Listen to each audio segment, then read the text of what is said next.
partner Jessamy Sarah, and today we will be talking about morphology and standard orthography of the mother tongue, together with the following concepts. So, what is morpheme?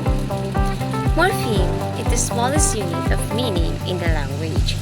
There are two types of morpheme: bound morpheme and unbound morpheme. Bound morpheme is a part of a word that cannot stand alone and must be attached to another word to convey meaning. For example, bound morphemes include pag and an. For example, pagbasa.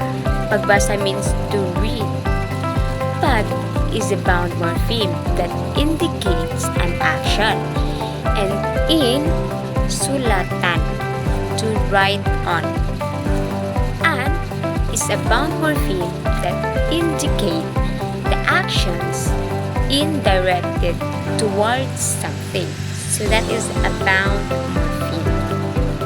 Again, bound morpheme means word cannot stand alone.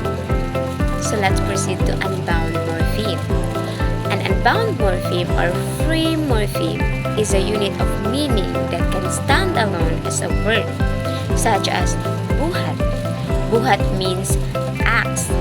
In the context of buhat, in unbound morpheme and on in bound morpheme, if buhat is treated as a free morpheme and combined with a bound morpheme like prefix or create a new word or form, the outcome will be buhaton.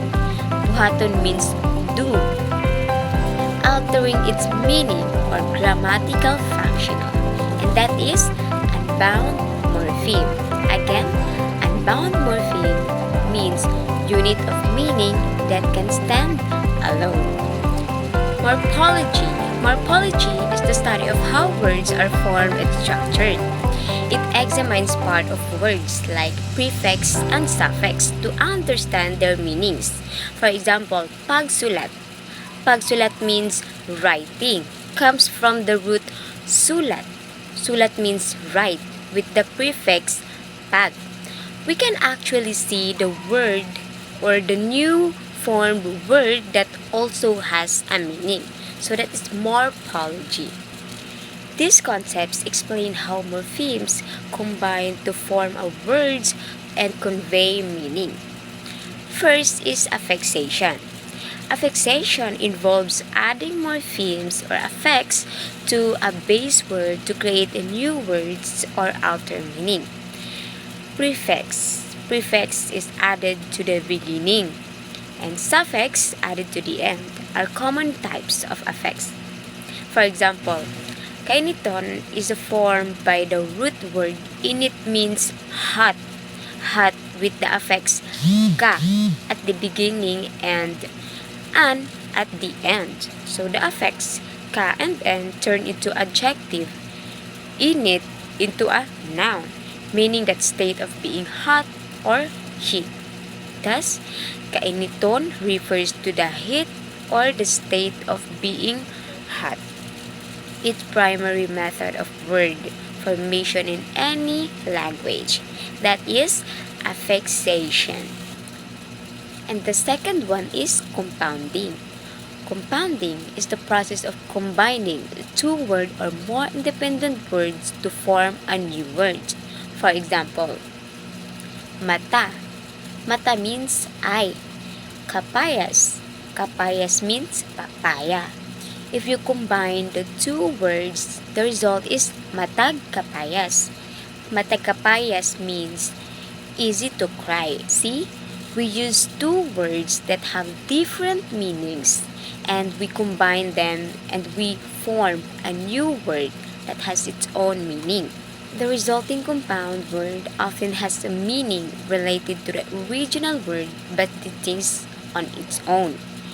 It's a way to create new terms to express complex ideas or objects.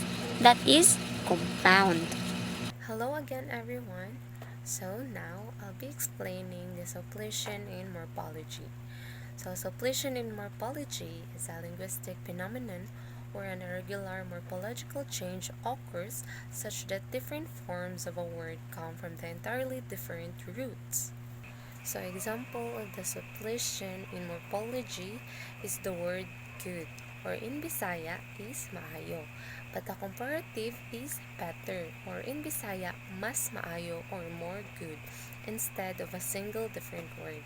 So it means suppletion in morphology is using a completely different form to express a grammatical contrast. Internal change in morphology. So internal change, also known as vowel gradation, is a morphological process where the internal structure of a word, typically its vowel, changes to convey different grammatical meanings.